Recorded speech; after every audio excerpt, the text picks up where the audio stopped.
मेरा पूरा प्रयास रहेगा कि जो गवर्नमेंट स्कीम्स हैं उनका ज़्यादा से ज़्यादा तादाद में जो लाभार्थी हैं, जो ज़रूरतमंद लोग हैं, समाज के निचले तबके से जो लोग आ रहे हैं, उन तक वो स्कीम्स का लाभ पहुंच सके। जैसे 2 अटेम्प्ट में फेल हो गया था, तो फेल होने का एक अलग ही स्ट्रेस रहता है। सबसे बड़ी जो कठिनाई है वो तो ये होती है कि हम जानकारी का अभाव। इस दौरान बीच में भी जब मैं दिल्ली में रह रहा था तो कई बार ऐसी सिचुएशन आती थी जहाँ घर से पैसे जाने में थोड़ा विलम्ब हो जाता था। स्कूल टाइम तक तो मुझे पता नहीं था कि आईएएस या आईपीएस होते क्या हैं। तो उस टाइम जो ब्रेकडाउन होता था, जो इमोशनल सेटबैक जो होता है, उस टाइम पर भी उनका सपोर्ट रहा। सपने उन्हीं के सच होते हैं जिनके सपनों में जान होती है, और पंखों से कुछ नहीं होता, हौसलों से उड़ान। दरअसल ये पंक्तियां मैं क्यों कह रहा हूं, क्योंकि इन पंक्तियों को चरितार्थ सच करके दिखाया है यूपीएससी 2023 के रिजल्ट में आईएएस पवन कुमार जी ने, जिनकी जो हालत है, जहां बैठा हूं वो घर इनका, ये देख रहे होंगे, ये पवन जी का घर है।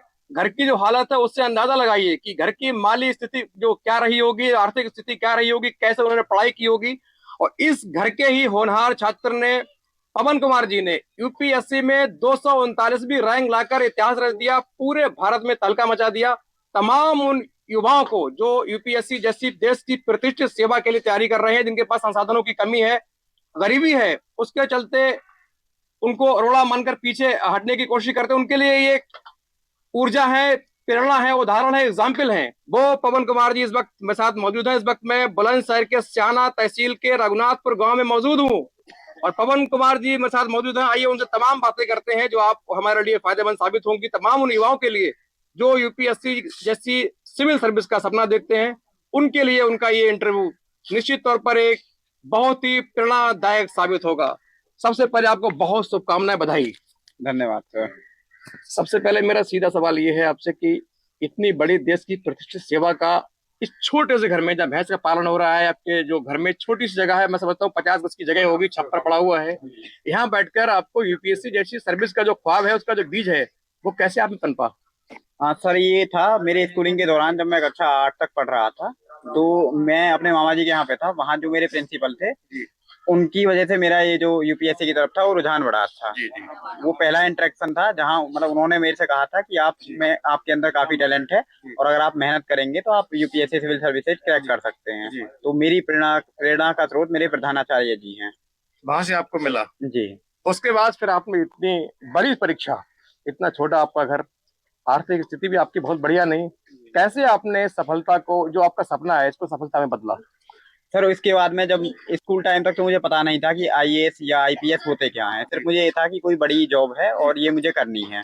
इसके बाद में जब मैं कक्षा 9 के बाद में कक्षा 9 से 12 के बीच जब मैं नवोदय विद्यालय में गया था, तो नवोदय विद्यालय में मुझे एक्सपोजर मिला। वहाँ पे मेरे कुछ टीचर्स थे जिनको सिविल सेवा के बारे में जानकारी थी। उन्होंने अपने टाइम पर इसकी तैयारी की थी, तो उनकी वजह से मुझे जानकारी मिली कि एक्चुअल में ये है क्या और इसको कैसे अचीव करना है। इसके बाद में फिर मैंने इलाहाबाद यूनिवर्सिटी से जब ग्रेजुएशन किया, तो वहां पे रहकर मैंने तैयारी अपनी स्टार्ट की थी। तो इसमें आपके जो परिवार का है, वो योगदान किस प्रकार रहा? मैं समझता हूँ परिवार का योगदान इसमें निश्चित तौर पर आपके लिए बहुत एक वरदान की तरह रहा होगा। कैसे आपका योगदान, परिवार ने किस तरीके आपका योगदान किया? सर परिवार का तो सारा योगदान परिवार का ही है, क्योंकि मेरे माता पिता, कंडीशन आप देख ही रहे हैं कि बहुत हम्बल बैकग्राउंड से हूँ। तो मेरे माता पिता ने कड़ी मेहनत की थी खेती में, और इसके अलावा पशुपालन हम लोग करते हैं। इसके अलावा मेरी बहनों ने काफी मेहनत की थी। मेरे मामा, मेरे अंकल जी और मेरी मौसी, इनका लोगों ने काफी सपोर्ट किया है समय समय पर मुझे। इसके अलावा ये तो थी कि जो फाइनेंशियल नीड्स होती हैं, जो आर्थिक सपोर्ट है। इसके अलावा जैसे मैं पिछले 2 अटेम्प्ट में कर नहीं पाया था, तो उस टाइम जो ब्रेकडाउन होता था, जो इमोशनल सेटबैक जो होता है, उस टाइम पर भी उनका सपोर्ट रहा था कि कोई बात नहीं, अगली बार आप प्रयास करें तो आपको सफलता मिलेगी। आपने चूंकि अभी मामा का जिक्र किया, तो मामा ने आप किस प्रकार आपको मदद की आपको? सर मामा मेरे शुरुआत से ही, जब मैं स्कूल टाइम में था तो उसी टाइम से मुझे मेरी स्कूलिंग मेरे मामा के गांव में ही हुई है। तो वहां पे उन्होंने मेरी स्कूलिंग में हेल्प की थी। इसके बाद में ये उनका जुनून था, जैसे उनका हमेशा ये कहना था कि आप सिविल सेवा की तैयारी कीजिए, हम आपको सपोर्ट करेंगे। इस दौरान बीच में भी जब मैं दिल्ली में रह रहा था तो कई बार ऐसी सिचुएशन आती थी जहाँ घर से पैसे जाने में थोड़ा विलम्ब हो जाता था। तो वैसे में मामा जी हमेशा मेरे साथ में खड़े रहते थे। इस छोटे से घर की अगर मैं बात करूं, एक छोटा सा घर है, हालांकि छोटा घर अब नहीं रहा, लेकिन हौसले घर के बहुत बड़े हैं। आप इस घर से गुर्बत भरी जिंदगी जो है आपकी, जो झुग्गी वाला घर है, भैंसों का पालन है, आपने बताया आपके पास खेती भी नहीं है, संसाधनों की कमी है, तो फिर आप जिस राहत आपने तय की, सफर तय किया, यूपीएससी की परीक्षा तक पहुंचे, देश की सबसे बड़ी प्रतिष्ठित सिविल सेवा, वहां तक आपको किन किन कठिनाइयों का सामना करना पड़ा? सर सबसे बड़ी जो कठिनाई है वो तो ये होती है कि हम जानकारी का अभाव, जानकारी क्योंकि का जिस रूरल बैकग्राउंड से मैं आता हूँ और ऊपर से परिवार में कोई इतने खास पढ़े लिखे लोग नहीं है, जी तो सबसे पहली बाधा जो थी वो थी जानकारी का अभाव। अब सिविल सेवा के बारे में जानकारी मुझे मेरे टीचर्स अच्छे थे तो उनसे जानकारी मिली, इसके बाद में नवोदय विद्यालय में गया तो वहां से एक्सपोजर मिला। जी उसके बाद में दूसरी जो बाधा होती है वो होती है फाइनेंशियल सपोर्ट। जी अब क्योंकि कोई ऐसे जॉब वाला बैकग्राउंड नहीं है या कोई बिजनेस वाला बैकग्राउंड नहीं है, तो ऐसे में पैसे की दिक्कत आती थी थोड़ी जी बहुत। जी तो ये सारी कठिनाई होगा। उसके बाद में फिर एक कांस्टेंट दबाव जो रहता है, एक मोरल प्रेशर और एक सोशल प्रेशर रहता है जी कि मुझे काम करना चाहिए, फैमिली को सपोर्ट करना जी चाहिए। जी जी ये सारी चीजें भी थी। इसके अलावा जैसे 2 अटेम्प्ट में फेल हो गया था, तो फेल होने का एक अलग ही स्ट्रेस रहता है। तो जी। ये सारी दिक्कतें थी। आपकी जो शिक्षा है, तो आपने किस प्रकार कितने घंटे शिक्षा ली, और कितना जरूरी है शिक्षा यूपीएससी के लिए, कितने घंटे डेली मेहनत करना बहुत जरूरी है? सर मेरे केस में ऐसे था कि मैं टाइम फिक्स करके नहीं पढ़ता था। मेरा जी था कि मैं डेली टारगेट बनाता था जी कि जैसे मुझे इसमें जीएस होती है, जी एक ऑप्शनल होता और एक न्यूज पेपर हमको पढ़ना होता जी करंट अफेयर्स जी के लिए। तो मेरा डेली का तो कुछ टारगेट रहता था कि जीएस में मुझे ये चीजें कंप्लीट करनी है, जी ऑप्शनल में मुझे ये चीजें कंप्लीट करनी है और एक न्यूज पेपर पढ़ना है। जी तो उसी अकॉर्डिंग 8 से 10 घंटे, कभी कभी 12 भी हो गए। तो ये मेरा ऑन एन एवरेज इतना टाइम था जो मैं रीड करता था, स्टडी जी करता था। जी। तो क्या आपके पास खोने के लिए क्या था आपके पास? मेरे पास खोने के लिए कुछ नहीं था। मेरे साथ ये एक पॉजिटिव था, ये इसे मैं एक एज ए मोटिवेशन ले रहा जी भाई, था। मैंने पूछा आपसे। जी, जी इसे मैं एज ए मोटिवेशन ले रहा था कि मेरे पास खोने के लिए कुछ नहीं है, जबकि जी पाने के लिए सारी दुनिया थी। जी जी जी तो मुझे यही था कि अगर मैं कुछ भी, मेरे साथ कितना भी बुरा हो जाएगा, जिस सिचुएशन में मैं हूँ उससे ज्यादा बुरा नहीं हो सकता जी है, जी उससे कुछ अच्छा ही होगा। जी। तो इसको मैंने एज ए मोटिवेशन लिया था। जब मैं आपसे जानना चाह रहा हूँ कि संसाधनों की कमी और ये आर्थिक स्थिति है, ये कितना मैटर करती है इस परीक्षा में? सर थोड़ा बहुत मैटर करती है, क्योंकि अगर आप एफ्लुएंट हैं, आप जी रिच हैं, जी फाइनेंशियली आप स्ट्रॉन्ग स्ट्रॉन्ग हैं, जी स्ट्रेंथफुल हैं, जी तो ऐसे में क्या होता है कि आपके लिए चीजें थोड़ी आसान हो जाती जी हैं। जी आपको गाइडेंस की कमी नहीं रहती, आपके जी पास कोचिंग मटेरियल्स की कमी नहीं रहती। जी जी लेकिन ये चीजें आवश्यक नहीं है। जी सफलता पाने के लिए ये सारी चीजें सफिशियंट नहीं है। इसके जी लिए सेल्फ स्टडी और हार्ड वर्क बहुत जरूरी है। जी कई बार संसाधनों का अभाव ना हो तो ये अपने आप में एक मोरल, एक आप एज ए मोटिवेशन काम करता है कि जी हमारे पास संसाधन नहीं है लेकिन हमको जी करना है, जी अचीव करना है। जी तो ऐसे में जो आपके दोस्त हैं, आपके परिवार वाले हैं, वो आपकी ताकत बनते हैं। जी जी इसके अलावा आजकल इंटरनेट का इतना ज्यादा मतलब एक्सपोजर हो गया है जी कि सारे सोर्सेज इंटरनेट पर अवेलेबल हैं। जी जी तो ऐसे करके फ्रेंड्स का सपोर्ट लेकर इंटरनेट की सहायता से तैयारी की जा सकती है। जी।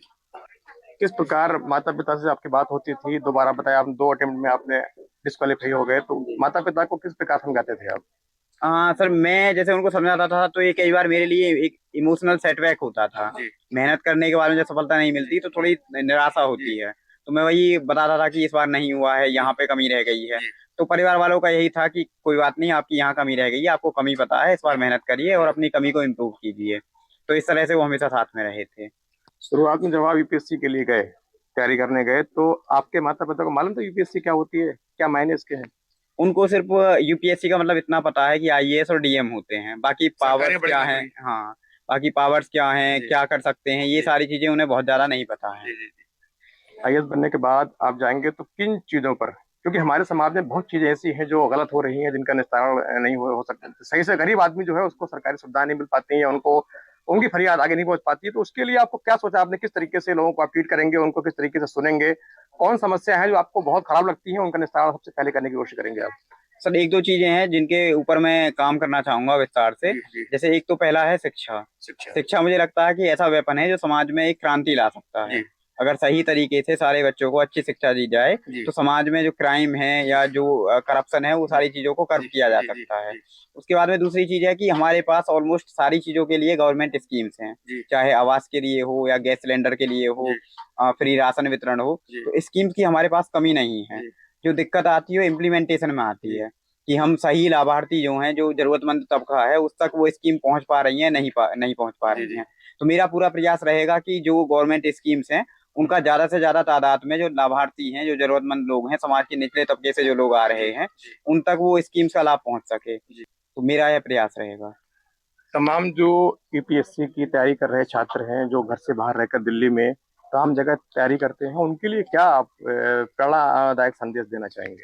उनसे मेरी एक रिक्वेस्ट है कि जैसे आप अपना गोल आपने निर्धारित कर लिया है, जो जी भी आपका जी गोल हो, जी यूपीएससी हो या नीट हो या जेई मेंस हो, तो जो भी आपका गोल हो, उस गोल को पाने के लिए जो आपके सोर्सेज हैं उन सोर्सेज को कंसाइज और प्रिसाइज रखें। जी अपने सोर्सेज को बहुत ज्यादा स्ट्रेच ना करें, एक से अधिक सोर्सों के पीछे ना भागें। जी अपने सोर्सेज को लिमिटेड रखें, जी बार बार रिवीजन करें जी और कंसिस्टेंसी और ऑनेस्टी के साथ डेली हार्ड वर्क करते रहें। जी अपने माता पिता और अपने गुरुजनों परिवार वालों का जो भरोसा आपके ऊपर है उसके साथ पूरा जस्टिस करें, उनको चीट ना करें, जी। ईमानदारी से मेहनत करते रहें तो सफलता मिलेगी आपको। चलिए, बहुत शुक्रिया बात करने के लिए। ये थे आईएएस जो क्वालिफाई हुए हैं, यूपीएससी क्रैक किया, देश की सबसे बड़ी सिविल सर्विस यूपीएससी परीक्षा को क्वालिफाई किया और 239वीं रैंक लाकर, सम्मानित रैंक लाकर इतिहास में इतिहास रच दिया। निश्चित तौर पर पवन कुमार जी देश के तमाम युवाओं के लिए एक प्रेरणा है, एक संदेश है, ऊर्जा है, जो यूपीएससी जैसी सिविल परीक्षा का सपना देखते हैं लेकिन उनके घर में गुर्बत है, आर्थिक स्थिति अच्छी नहीं है, माली हालत खराब है। उनके लिए निश्चित तौर पर पवन कुमार जी एक प्रेरणा के रूप में साबित होते हैं।